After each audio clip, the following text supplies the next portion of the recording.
We would solve this problem by always trying to factor first. So I factored the 3 out, and what I have left, I need to solve. I'm going to use a little process called Z substitution. It's called Z substitution, or Z sub for short. We're going to let Z equal e to the 2x. So if z equals e to the 2x, then z squared, if I square both sides, z squared would equal e to the 2x squared, or z squared would equal e to the 4x, because a power to a power, you multiply your powers. So I'm going to do a little bit of substitution where I have e to the 4x, I'm going to substitute z squared. Where I have e to the 2x, I'm going to substitute z. So I would have 3 parentheses z squared minus 3z minus 5 equals 0. And to be honest with you, the 3 is insignificant. I could get rid of it. I could divide both sides by 3, divide by 3, and the 3 would no longer be there. In fact, let me just take it out. Okay.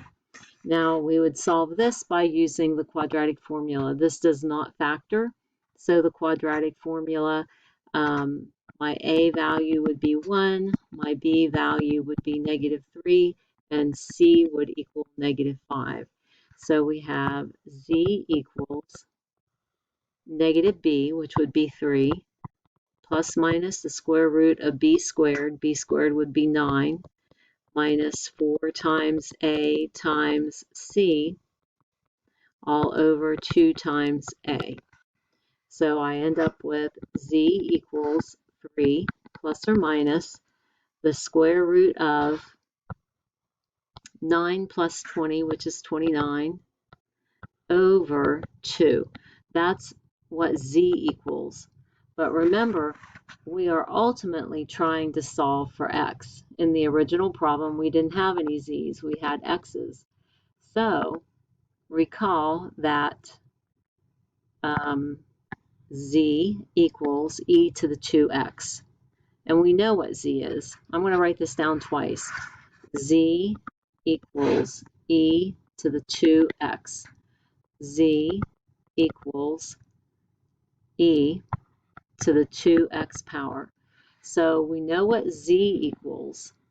So we're going to substitute 3 plus the square root of 29 over 2 for the z. And same thing here, only we're going to substitute 3 minus the square root of 29 over 2 equals e to the 2x. Okay, because that's what we found z to equal. Now we want to solve this. We solve by putting this in log form. So that would be natural log base e of 3 plus the square root of 29 over 2 equals 2x. So remember, we're trying to solve for x, so we would divide by 2, divide by 2.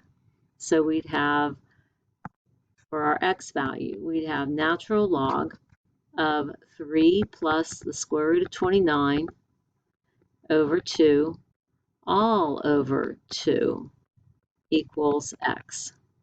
Okay, we'll see if that's one of our answers.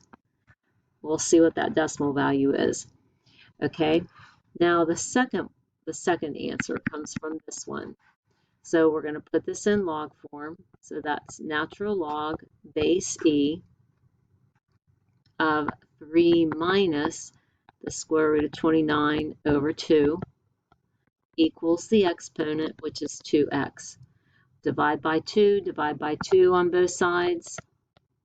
Divide by 2, and we have natural log base e of 3 minus the square root of 29 over 2, all divided by 2 equals x. And we'll see what we get when we put that one in. So I've got Desmos up. And all right, you can see I brought Desmos up, and I plugged in the first answer to get a decimal value. So I have natural log of 3 plus the square root of 29 divided by 2, all divided by 2, and I get 0.717. Okay, I took that and I went back to the original problem. I plugged my answer in, and you can see I got negative 0.000047. That's about as close to 0 as you could get without using the entire decimal value. So if we use a rounded off value, I took it out to that 0.7166584. But if we used the whole decimal value, it would come out exactly to 0. Okay, I tried the second answer, which was natural log 3 minus the square root of 29. And when I put a minus in here instead of a plus, you see it's undefined. So this answer is extraneous. So our only answer is this one. And the decimal value on that, again, was 0.717. All right, I hope that helps. In the next problem, we see 4e to the 2x minus 13e to the x plus 9 equals 0. We could factor that. So I think it would be easier if we just factored it. We don't have to use z substitution on this one.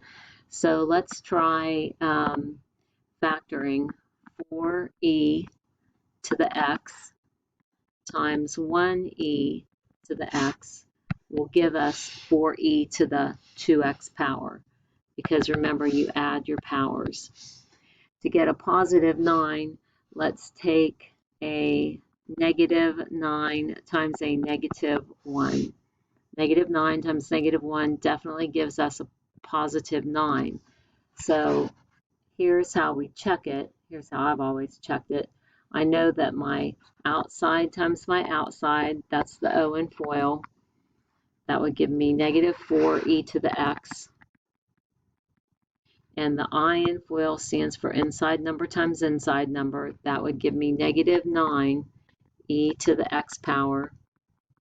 And they add together to give me that middle term, negative 13e to the x. So that is factored and factored correctly. So now if we set each of our factors equal to 0, we would have 4e to the x power minus 9 equals 0, and e to the x power minus 1 equals 0. So we're going to solve these. We'll add 9. 4e to the x equals 9. Divide by 4. E to the x power equals 9/4. Okay. In order to solve this, we've got to put it in log form. So natural log base e of 9/4 equals x. So that's how we'll find our x value. And for the other one, add 1, e to the x equals 1. We put it in natural log form. Natural log base e of 1 equals x. Natural log of 1 is 0, so x equals 0, and we'll have to use Desmos to find this one. So I brought up Desmos, and I found the decimal value for natural log of 9/4, which is 0.811 approximately, and I subbed that in to the original problem, which is 4 times e to the 2 times, it's right here, it's the first one. Looks like I missed a decimal point, 0.811 Okay, 4 times e to the 2 times 0.811 power minus 13e to the 0.811 power plus 9, and it should equal 0. And it is. It's close enough to 0. We know that's right. So we're going to box this one. That is correct. The second one, I plugged in 0, so you can see right down here, 4 times e to the 2 times 0 power minus 13 times e to the 0 power plus 9, and it equals 0. So they are both good answers, and that's how you would do that. If it will factor, it's easier to solve. If it doesn't factor, then you've got to use the z substitution. Hope that helps.